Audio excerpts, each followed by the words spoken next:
Vale, perfecto. So we do like roll straight. Let's Yeah. go. Yeah. go straight. A quick like intro in Spanish. And we roll in English. Gonza, por favor, ¿qué estamos haciendo hoy? Bienvenido a este vídeo, bienvenido a este podcast.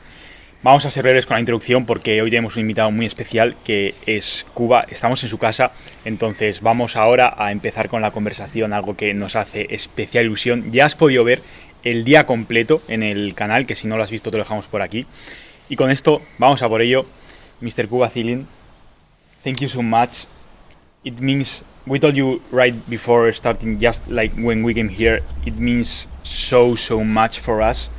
Not just this moment, which this moment is like the tangible thing of the way I think that we feel about you and what you've done and you're still doing for us. Gracias, amigo.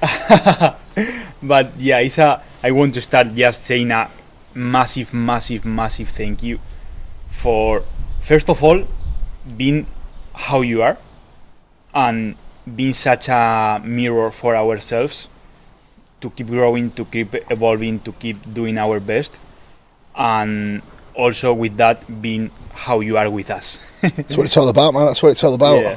Listen, it's what we do. End of the day, I see how hard you guys work, and it's something I can relate to, and it's something I love to see as well, because in this day and age, you don't have many people that have the drive to succeed both in and outside of the gym. Mm-hmm. And we've got a culture at the moment where people are of an opinion that you've got to be a one-trick pony, where, you know, if you're training, you just have to focus on training.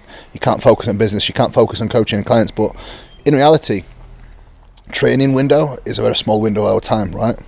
And I feel like that training window for us is very special. Yeah. What makes the training window more special is having a divide between our training, our business, our personal life. Because if you have that large divide between, when it comes to training time, you know it's time that's special, because after that, you need to get back to work. You need to get hold of all your other responsibilities. So I feel like being busier and being able to do all these things as well. As you guys know, I know how successful you are, I know how busy you are guys with your clients, and I know how much you do for your clients as well. It's, for me personally, and I'm not sure how you guys feel, you can tell the listeners, for me it almost creates a bigger sense of importance and urgency when it comes to me getting in the gym. Yeah. I feel like this is my time now, this is go time. Yeah. It just makes the experience much more special, as I'm of opinion if that's all I had, where I just waited about all day, I did nothing and I just trained, I don't feel like it would be quite as special. Yeah. Does that make sense? Yeah. Because it's like, I want to say, it's like finding the balance between my thing and the other's thing. Yeah. Because in the client's area, in the client's like the time we spend with clients, we have to be like putting the other side. Yeah. Every time we talk to another person or we are doing like maybe a check-in or whatever, and that is like my moment, my training is my moment, my space in the day, and outside the gym is like, okay, I'm from whatever person needs me. So I'm going to tell you one thing that I tell a lot of people, and that's something I very much stand by, and I always will. You have to be selfish in order to be selfless. So you have to be selfish for yourself to be able to selfless and give back to other people. So that time of being selfish is my time in the gym. No phones. The only time I use a phone is either recording the clips or music. But I've got a very strict rule with phones. There's no messaging, no WhatsApp, no work. When training time comes, unless I have a client compete and they're about to get on stage. But even then, if I do, they will not be messaging my phone. I will get Meg to open her phone up and they can message her phone, because when I train, that's my time. I don't want no distractions. I want nothing else. I just want my training time. And often when I go in the gym, sometimes I put the headphones on and I'll not have any music on, because I want that time to just be me. doing the business, doing what I love, because everything else that we do around it, that's what's fueled by. But yeah, I think a big point is you have to be selfish to be selfless, because you give back to a lot to other people, and I think in order for you to be happy continuing to give back to other people, you have to be happy being able to do what you need to do for yourself as well. Yeah, and something that comes to my mind listening to you now is you've always treated that way, or it's been something that has evolved. And I ask you this because, for example, for me, obviously we are a bit younger than you, and when I really started into I want to grow, not just I want to bodybuild, I just wanted to grow, I want to be big, I want to be huge. I was in uni, and pretty much my whole day was to training. But through different life experiences, like for example last year, the shows with Alex in Dubai, the Worlds, being here, like experiences that has forced me to evolve and to grow and to develop even more, like maybe this way of bodybuilding that you know right now is not the way that is going to give you the best results and the way that you are going to be able to maintain during the time. So for me, what I've experiencing is like every year, every experience that I have, for example, every time I come here, I see you guys, I'm here around you. The way bodybuilding is for me evolves. Grows. Do you feel that for you, or is like something that you have find like a sweet spot where you feel great and just keep moving in that spot? I think it grows, because the more I learn about bodybuilding, the more I do, the more I would say, the more obsessed I get with bodybuilding, the more the love grows for it. And I think that comes a part of having a deeper understanding of nutrition, of training, of recovery. And then one thing I've noticed as well over the years is the most important thing is, for me, the most important driving factor is making sure that my bodybuilding is priority, nothing else. Because if my bodybuilding is not prioritised, that's when everything else suffers. And I found that when I prioritise my bodybuilding, I'm actually able to perform better at everything else. So I think that's a big lesson, where you have to prioritise your happiness and what is the main driving factor of your success. For me, the main driving factor of my success and my happiness is always bodybuilding. So that is the reason why I tend to lean into that more. And conversations I have with Jordan's exactly the same. For Jordan, when he's unhappy, business isn't going as well, because he doesn't have the mental capacity to deal with things. Well, I probably worded that a little bit wrongly, but when he's happy, he's a lot more driven, he's a lot more creative as well, and I'm very much the same way. It's like when things are going well, bodybuilding is going well, that has to be a priority, because that is what drives everything else around it. And I think sometimes you can get lost in trying to chase something that doesn't necessarily make you happy, and in turn, it actually, whatever you're chasing actually takes away from the goal. And takes away from the bigger picture as well, because the goal that's interlinked. So I think there's a lot of considerations for people to make. Is, you love bodybuilding, so remember why you love it. And for us that's a huge I think I've told you this before through WhatsApp, that the way that you inspire us and the way that you impact us is just by being the example. Which I think is the strongest way you can inspire someone, is just be the own example. And for us, I think I can't think about anyone that's a better example of truly prioritizing what you do and what you love. I think perception is everything, right? I think some people talk about it, some people actually do it. It's like, you will never ever see me miss a meal. You'll never see me actually not eat a meal on time, never mind miss a meal. No matter what, it gets done. And that is always a priority. But it's like, likewise, we say I inspire you, but at the same time I could say you guys inspire me to be better as well.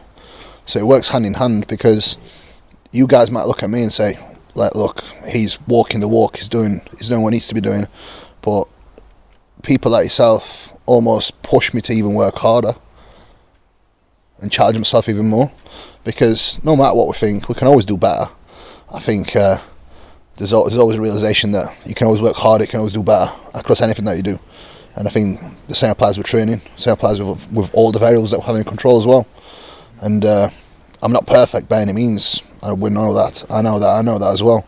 There's always areas where that I'm always looking to improve, and I know that I still need to improve and work on.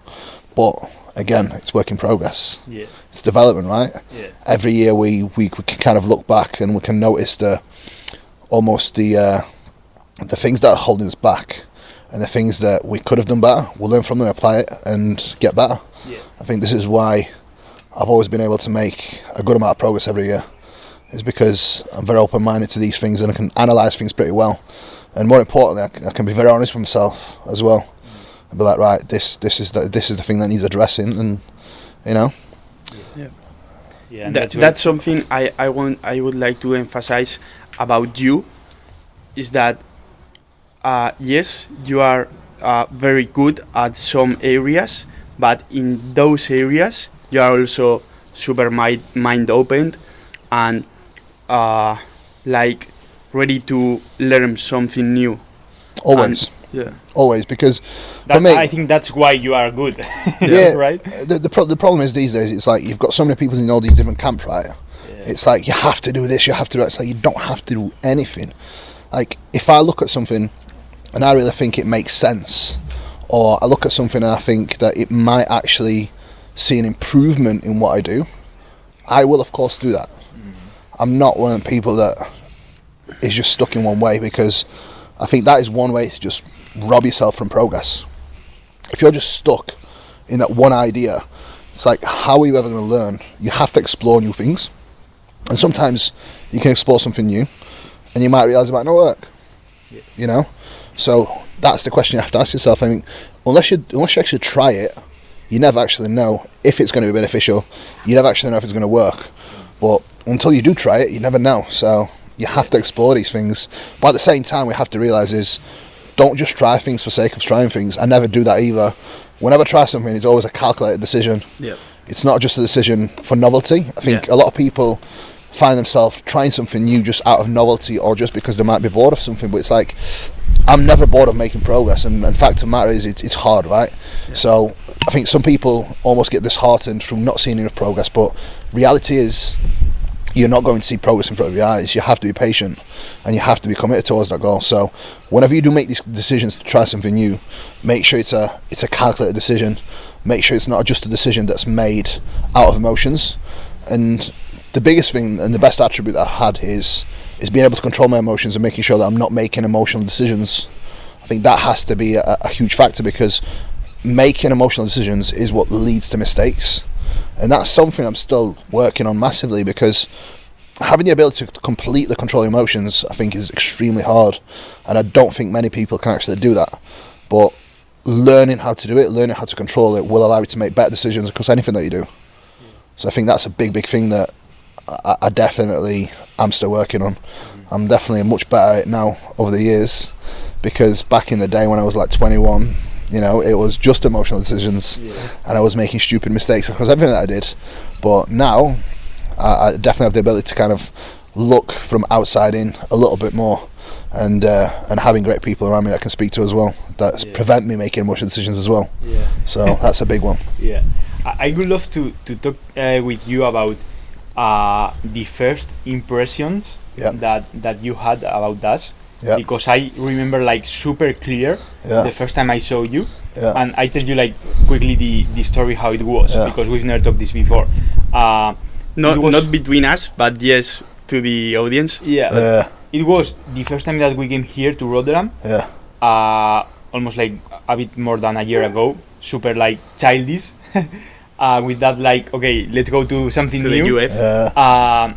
And just straight, we were in the door, obviously we didn't know what was inside, and we saw you in the reception, and it was like, fuck, KUBA is massive.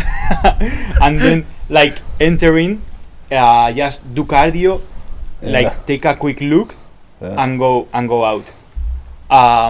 And during those days we were sick, we trained here, we saw each other, but we didn't talk, we didn't tell you anything, because also like we didn't knew you, but just by seeing you we understood that, okay, we are going to respect your space and what you are doing right now. We don't, it's like you are doing your thing, we are doing our thing also.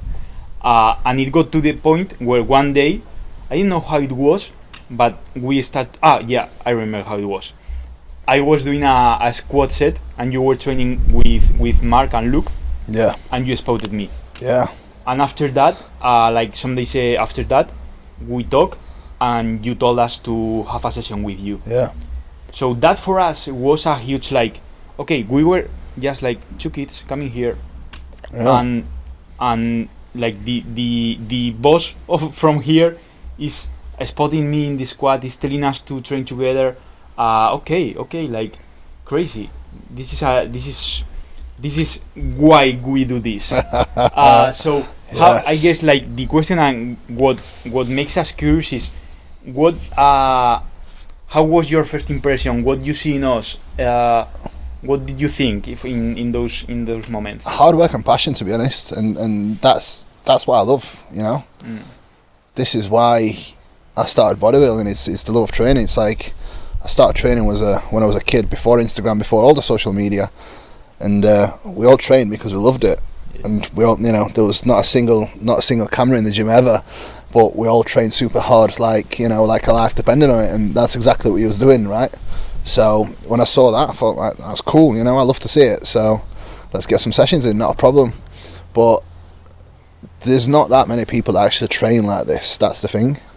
It's a lot of people think they train hard, but it's like I've trained people before, and I know that they're like stopping probably 5 reps before it's actually getting hard.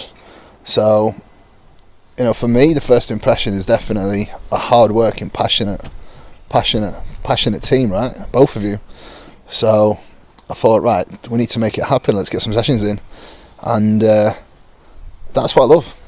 You know, if I didn't think that, I definitely wouldn't have asked you to come and train with me. You know, because it just would be it wouldn't be an enjoyable session for me. You know, because it would just turn into more of a sparring session. But it's never been like that, you know. I know that you can put the work in, and I know that you want to be there. That's the difference. You want to be in the gym. You want to work hard. You want to get shit done. I think that is something that's very hard to find these days. Mm-hmm. It really is. It is very hard to find, and I think it's something that commands respect, right? Because I think these days as well, a lot of people do this bodybuilding thing for probably the wrong reasons. You can only train as intense as we do and as hard as we do, week in, week out, go through the pain that we do as well, because we're pretty much in pain every day. I'm always in pain anyway. So you can only go through that if you truly have passion for something, right? Yeah. And if you don't have a passion for something, you know you're not going to be able to put the same amount of work in. Yeah. It's just impossible, because what is going to drive you if you don't have that passion?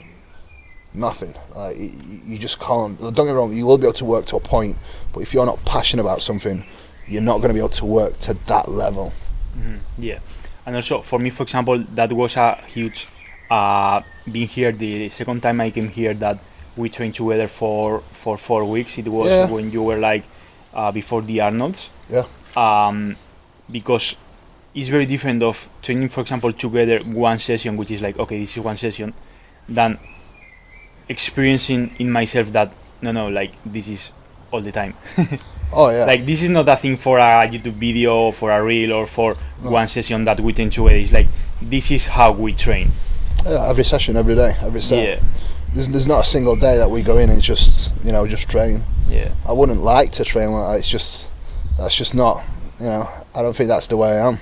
Yeah. Don't get me wrong, we all go through weeks where we're tired, we need a break, we need a rest, but as soon as we're fresh and ready to go, it's game time, you know. And for me that was great, and for Alex also, obviously, like through me sharing the experience, because it was almost like, when you are in a point where you don't feel, you feel like, okay, there should be something more that I'm not being able to see, or I'm not being able to reach to that something more. Yeah. And for me, that month with training with you was exactly that. Yeah. Like, okay, this is the level up that I was looking for, and this is like now, like a checkpoint, level up, now go by your own, keep doing your thing. Yeah, 100%. Yeah. We always need to experience that, I think.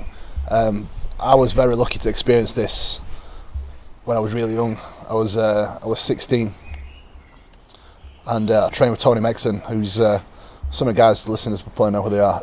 Ian Harrison's training partner. Ian Harrison was a British bodybuilding legend in the 90s, before Dorian actually.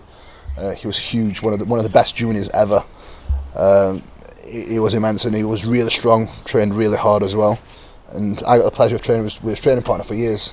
So I started training when I was like 16. I trained with him for like 18 months straight, and back then he was still like at his peak, so he was still training really hard. And that's what really taught me the intensity, especially training legs and stuff with him. It was a torture. It was volume and high intensity, where every set was taken to death with force reps, and it was, you know, just torture on end. And I remember my legs was literally hurting from the Sunday morning when we trained them. I used to train legs at Sunday at 8 AM every week, and yeah, it was nuts, because all Saturday I'd be thinking about it, and I'd be so nervous every Sunday morning because I knew that I'd have to perform, which is amazing, you know. It's a great feeling. And my legs would hurt literally until the Friday. I would be holding on to stuff to just sit down, and yeah, it was crazy. It taught me a lot, and it definitely showed me how to really train. I think you can always find that next gear up. And then I got the chance to train with Jordan for quite some time when he lived in Manchester as well, a good few years back, and that was another eye-opening experience where you've got to be able to bring it every session. And I think that is where I learned, like, look, this is where you need to make sure you're fully recovered for these sessions, because if you're not going to be able to perform the way you need to. That was another learning curve with Jordan, where beforehand I didn't quite have a deeper understanding, where you need to make sure that you auto-regulate. You need to make sure that obviously you take care of your training blocks, where you're not just trying to redline it and going to the gym and just going through the motions.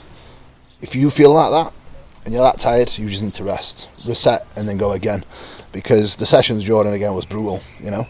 So all these lessons have always been a valuable point, and this is what gets us back to the point where every year you develop, you learn more, and the more you learn, the more obsessed you get with it, because it's almost like you walk through a door and another door opens. And with bodybuilding, it's forever, because you can always do better. And the progress never really stops. It really doesn't. So there's always an option, there's always something that you can do to kind of improve your craft, improve your knowledge. So it's a wonderful sport, and with what we do as coaching, right, it's repetitions.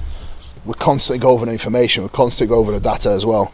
So it's like all this information, everything that we do, it's kept fresh in our brain, because we're not only doing it ourselves, but we're doing it with clients.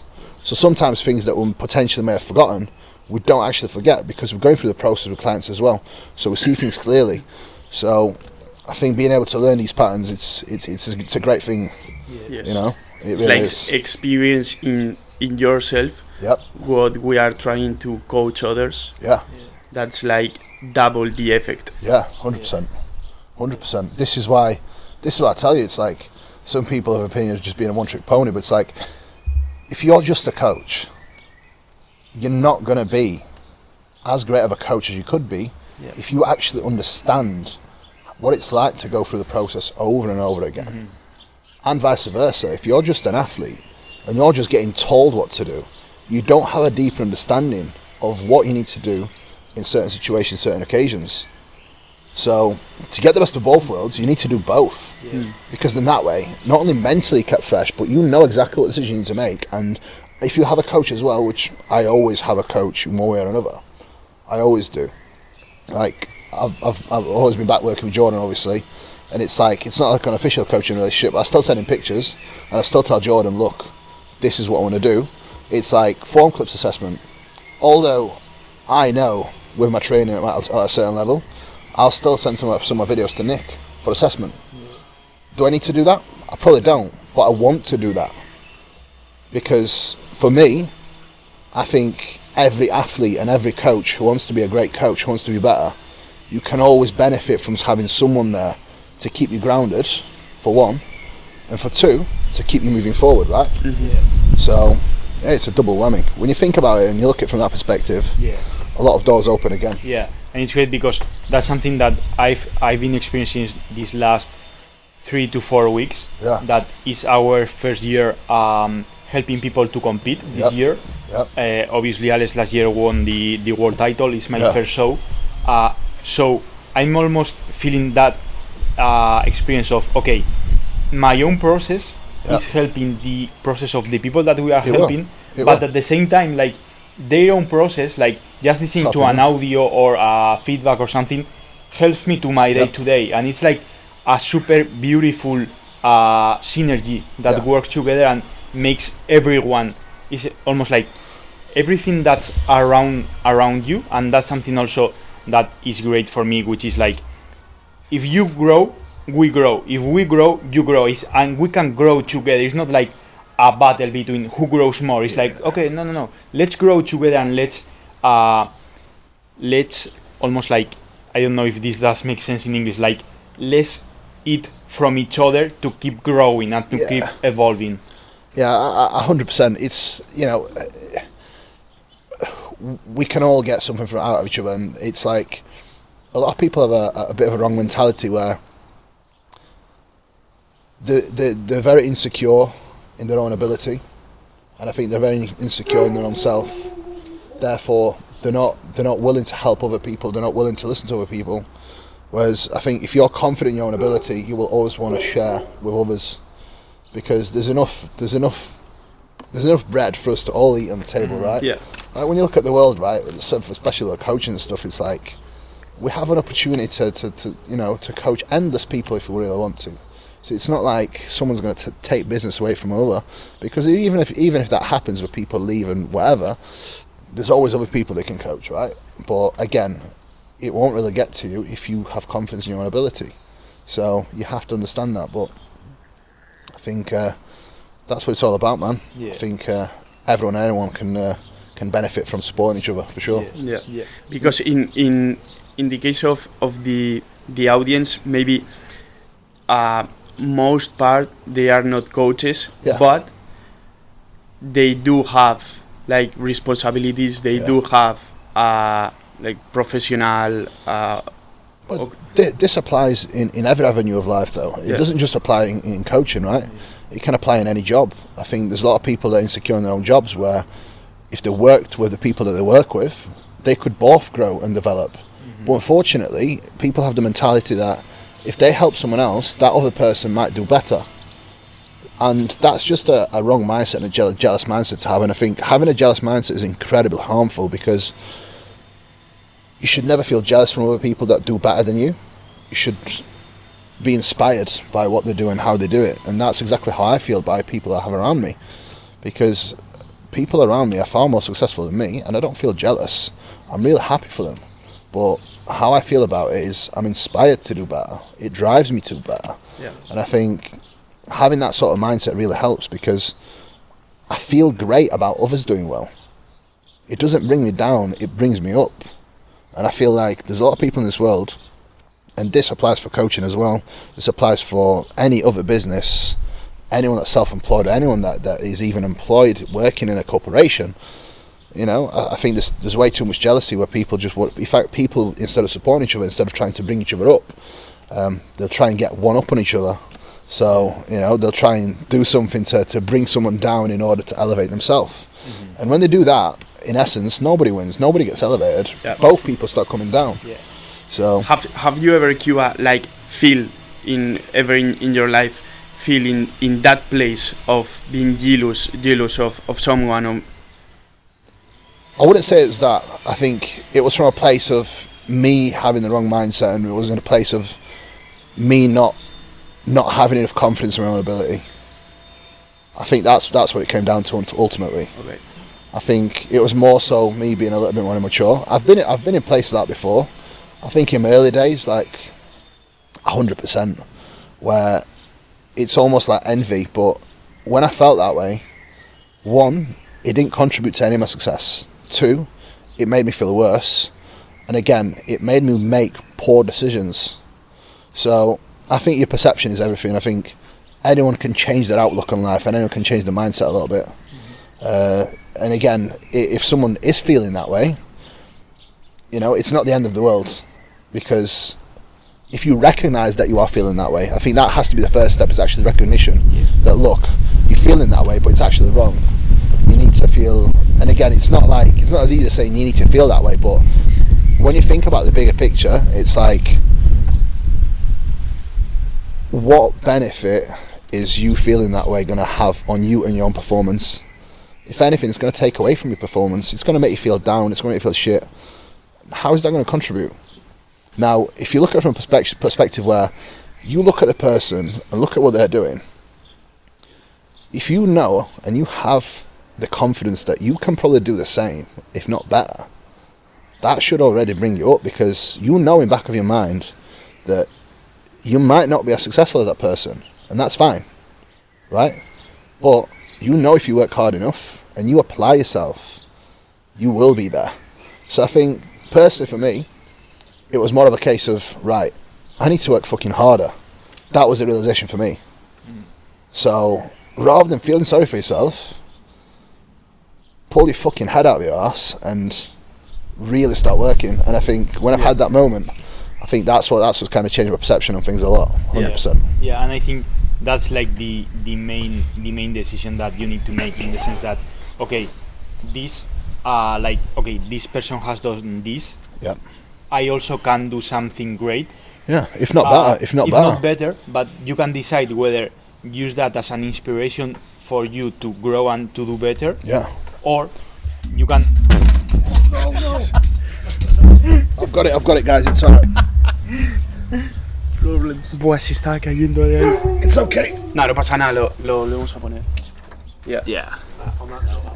Let me. No. This makes this the podcast even more special. Yeah. Yeah. Bit of technical difficulty, guys. We apologise. We're back now. It's alright. Yeah, but what I was saying was that that thing that puts in your face that, okay, I also can do that.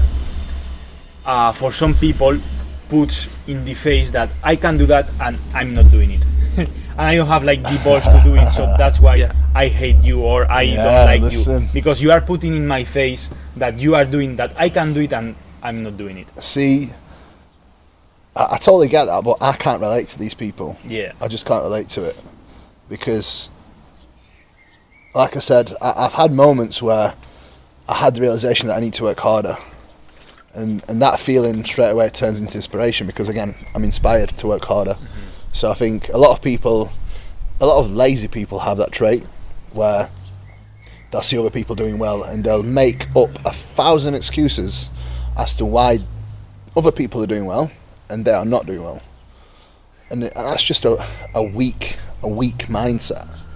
Weak people do that, and I don't want to be a weak man. I want to be a strong man, mentally especially. And I think having a stronger mindset is something that, you know, we all need, including myself at times. I think having to, and again, it comes down to being able to control emotions as well, doesn't it? Yeah. Because again, that's an emotional thing, really. If you're just jealous of other people because they're doing better, and you're going to get that a lot. And I know how it's. I've actually put that on now. It's fine. Okay. That'll not fall. Like, I know how successful you guys are in Spain, and I can imagine that you probably have a lot of people that are extremely jealous of you, because they are not willing, and they're not willing to do what you are doing. And they're not willing to do what it takes for you to do what you do. And that's okay. Yeah. You know? But you're probably never going to change those people's minds, because they are never going to change themselves. They're always going to be lazy, and they're always going to be of a mindset if it's a victim mindset, right? Where, you know, they're in that position because of whatever. It's having that victim mindset is what's really letting them down. So I can imagine you guys probably get it a lot.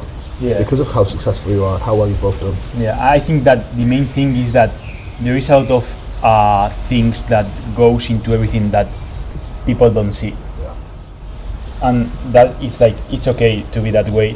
And if you want to see, you can see. For example, with you and the relationship that we have built is, you are doing very well, but like, okay, we see a bit more behind that. Yeah. And that's why also we are now here with you. Yeah. And something that also I wanted to listen to you and to talk to you is that during this is my first prep, and it's been a This is like, I've been there, done it. Yeah, yes. And it's been a beautiful experience. Yeah. And something that I've realized even more, like each day I realize even more, is how important it is for me just being present in the moment. Yeah. So I guess the question here is like, how do you manage yourself, that hunger and that ambition for constant growing and going for more, with also like being present and Yes. being able to not just enjoy the moment in the sense that, oh yeah, I'm super happy, Yeah. but enjoy the moment in the sense that, okay, I'm here, I'm going to do my best right now, right here. Yeah. Like nothing else matters right now. Yeah, not being that focused on the chasing. The only way I can try and work on it, and I am working on it, is try and take things day by day. You've got all these goals set, right? So you've got your goals, you've got your time frames, and now you're going through the process right now. So the only thing you can do is just literally focus on the process that you're going through right now. But don't think that it's a bad thing to, visualize these things and focus on these things, because it's not. Because these are the things that are keeping you driven. So don't think it's a bad thing. Like a lot of people say, you've got to be present, you can't be thinking about all the success that is coming. But it's like, the inevitable is coming. Why is the inevitable coming? Because you are putting the work in every single day. Yeah. So I think it's more so appreciation of the day-to-day work that is a little bit better. Yeah. But again, I still need to work on that, because I get some days when I'm extremely happy and I'm extremely grateful, but then I get some days where I'm like, could be a lot better. This isn't good enough. Yeah. And I get that all the time. It's like a roller coaster. Some days, yeah, I'll be like, it's actually, things are good. Then other days, I'll be like, depends what day it is. Depends, depends how I feel when I wake up, and that's literally how it is. Yeah. But I think, yes, be present, but at the same time, you need to have these goals and a vision to keep you moving forward. Mm-hmm. You can't just be happy with just being present. Yeah. I don't think you can. I think the people that are just happy being present and just living one day at a time, these are the people that never really push above and beyond. I think to push above and beyond, you need to have these goals, you need to visualize these things, you need to have these shows plans, you need to have these business plans, you need to have all these things planned, because these are the things you're working towards, right? So yeah, be present, yeah, but lean into the bigger goals as well.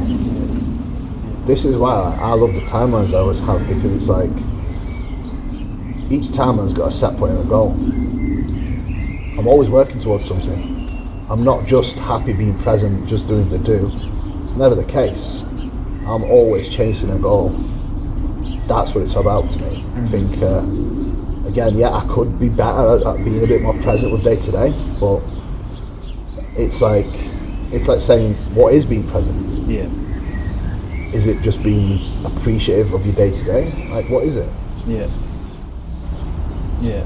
When people say it, it's like, I always ask them, it's like, what is being present to you? Yeah. Because to me, being present is appreciating your day-to-day work, but at the same time, you need to have that thing in the back of your mind and back of your head, the big goal that you're working towards, because that is what's going to help you be present and help you work on that given day.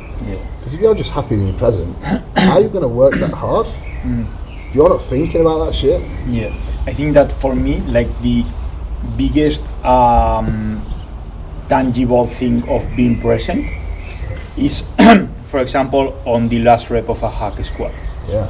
Which is like, when you are doing that, it's not that you are feeling like, or thinking, oh, I'm super grateful for this, I'm feeling great. It's like, no, it's, you are doing something that there is no room for anything else. There is just what you are doing that moment, because what you are doing is so demanding for you that it needs to be that way. Yep. And something that really stuck with us, some really good friends told us about like being present and all that stuff, was like the concept of the Buddha known as like the being present, like the and relaxed, and the badass, like the one that pushes and that goes forward. And they told us like both, the Buddha and the badass, they are the same person. Yeah, it's got to be. And it's like you need the badass for be able to be the Buddha, and you need the Buddha for be able to be the badass. Yeah, 100%. Yeah. Because if you're just visualizing these goals and not putting the work in, it means fuck all. It means nothing. Yeah. You're just a dreamer. Yeah, you're just a dreamer, but you're not putting the action. Yeah. Needs to have the action. Every action has a reaction. Yeah. And that reaction generally is the success. So. Yeah. Yeah, 100%. And in the thing of being present, also something important is that when you are being present, you are not thinking about being present. Yeah. And it's 100%. Like when you are enjoying. That's a great point. Actually. Yeah. You're enjoying the process, right? Yeah. And the way I look at it as well is this: every time I go through a different stage of my off-season of prep, right, I always remind myself that I need to appreciate the time I'm in right now, because I'm probably not going to revisit this exact time again for a little while. So now, for example, I'm in a little diet phase. I'm appreciating this diet phase because it's not long until I'm pushing back up. Then when I'm pushing back up, I'll appreciate pushing back up because I know it's not long until contest prep. When I'm in prep, I'll appreciate being in prep because I know that I'm not going to be back in prep for a long time. I'm not going to go through these phases again in a long time, because with bodybuilding, right, we go through each phase, and once that phase is over, we don't revisit that phase for a long time. So for me, being present with what we do and how we do it, it's more so realizing that, right, this might be a struggle right now, this might be hard, I might feel shit, but I'm not going to revisit this for a long time. Yeah. So I need to make most of it. I need to really make sure I dig in here, because And it's also, that's a great point, because if you see, in life is exactly like that. The experiences you have, the experience like we are, this right now is not going to come back. Maybe we can plan something similar, but the same experience is not going to replicate. Time passes, doesn't it? Time passes, and the thing is, the scariest thing as well, is time passes no matter what, and it's up to you how to use that time. So it's like when I explain to clients, right, it's clients that I struggle to show sometimes, it's like time passes, it's up to you how you execute throughout that time. But imagine looking ahead 3 months from here, and then imagine looking back and thinking, if I did this a little bit better, the outcome would be completely different than what it is right now. And when I break it down like that, people have like a big realization moment. It's like, actually, that is very true. And that's something to remind myself as well sometimes when things get hard in prep or off season or whatever time. It's like, yes, but time passes. So no matter how shit I feel right now, no matter what I need to do, I still need to do it because time passes. And if time passes and I don't do it, I will only regret not doing so when the time has actually passed, because you can't get that time back. You can't rewind it. Yeah, that's a great point. And I think that I want to finish this conversation with being a bit selfish. Let's go. And is right now something that comes to my mind, and something that I was thinking yesterday was like, I would love to. I know that for me the shows are going to be something special, like a special moment, but we are not going to be together. I would love to be with you, but it's not going to be possible because we both are like doing our thing. But not physical. Not physical, yeah, that's the thing, not physically. But I want to ask you, like, if we go to that moment, let's say like the last weeks, the last part of prep, like even those last moments, what would you tell me? What would you tell me, like, from what you know me, from what you know Alex also, what would you tell me, like, okay, you are going to do this, this is what I want you to know, or this is what I want to translate to you? Last few weeks of prep, what you cannot do, or my words of advice for the last few weeks of prep for you. Yeah, not in the sense that don't do cardio. No. Not that an advice itself, but what comes to my mind. Like the message that that from Cuba, because I see you as my bodybuilding old brother. Yeah, don't burn the candle, man. Don't burn it. Yeah, because, I'll explain what I mean is both people like me and like both of you, right? We find it very hard to sometimes stop and sometimes not push it past a certain limit and push past a certain boundary. What you'll realise is in a contest prep, you have to sometimes pull back and not push yourself to that limit. And I think that's something you're going to find extremely hard. So for me, I think you're going to have to emotionally detach yourself from decisions you will have to make for this prep. You will have to do that. In order for it to be a success. That's what you're going to have to do. You're going to have to emotionally detach yourself and just do, but don't do too much and don't do not enough. I mean, that emotional attachment is key. And I think he's pretty good with that. He's the goal with that. Yeah, I can imagine. In my case, it's like I feel my you just don't give a fuck. The strong point. Just don't care. Yeah. So for example, like the balance between emotion and intuition, and the objective thing I have to do. You know. Yeah. I get you. You can probably do that, but I wouldn't advise doing that for 99.9% of people in the world. Yeah. But at the same time, you are going to have to emotionally try to completely detach yourself from the process a little bit. Yeah. Because you get to that point where you do get emotional, and I think sometimes you make emotional decisions that will not go in your favour. Yeah. And that can be everything. Yeah. So Because in your case, it's completely like correct the association you have made between the don't bend the candle, you have said. Don't burn the candle. Bend the candle and the candle. emotional attachment. Because in the case of Gonza, it's like if you have any emotional attachment, is to your hard worker part. Yeah. You know. Yeah. And sometimes you feel guilty for not doing the hard work. Or like doing certain things that I consider hard work. Yeah. Not suffering enough. Yeah. I know it because I've done it myself.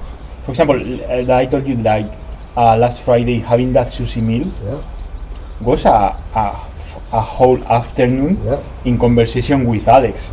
Like I'm in prep, I'm going to have a sushi meal. Like what's happening here? I get that because like when I prep, it's that last prep, I didn't do any off-plan meals. I just did high days, and the reason for that is, again, I do sushi meals and burger meals with most clients when they need it, because calories are just calories, right? Especially at that point when you need a big influx of calories. But for me, it's muscle principle, right? It's a principle for me. It's and sometimes again, it probably held me back because at times I think you do need probably more calories than you realise. I should have probably had some sushi meals, but again, this is what I say to you: you've got to have that emotional attachment to be able to make the right decisions, and not decisions that you probably lean into emotionally a little bit more. Something that makes me feel extremely confident about everything is that I know that also what we started this podcast is I'm surrounded by the best people I can be surrounded by. You can't get wrong. In all the terms of my life, I feel like everyone around me is just there building a huge team of superstars, and that makes me feel incredibly like happy and incredibly just like confident on what I'm doing. That's what you want. And having that confidence in your ability as well is going to go a long way. But at the same time, don't burn the candle. Don't burn the candle. It's very easy to do. It's very easy to do, man. It's very easy to do, man. You've got to keep the candle on without burning it too much. Man, thank you so much. Anytime. Thank you so much. Also talking about this. Thank you so much for being that inspiration for us, leading by example, and just by acting yourself. Is like you don't need to say anything, just to help us grow and help us evolve and use you as a mirror to keep growing. My pleasure, man. And My that's pleasure. huge. And thank you so much also for your time, for your hospitality, and for what you have built for yourself that we can also enjoy. Yeah, So yeah, thank you so much. My pleasure, guys. Thank you so much for having me. And likewise, man. Listen, it's teamwork makes dream work. That's what I'll say, yeah? Yeah. I appreciate you guys. And yeah, we'll keep growing, man. Yeah. Yes. Thank you, man. Let's go. Brutal. Nos vemos el siguiente. Yeah, man. Beautiful.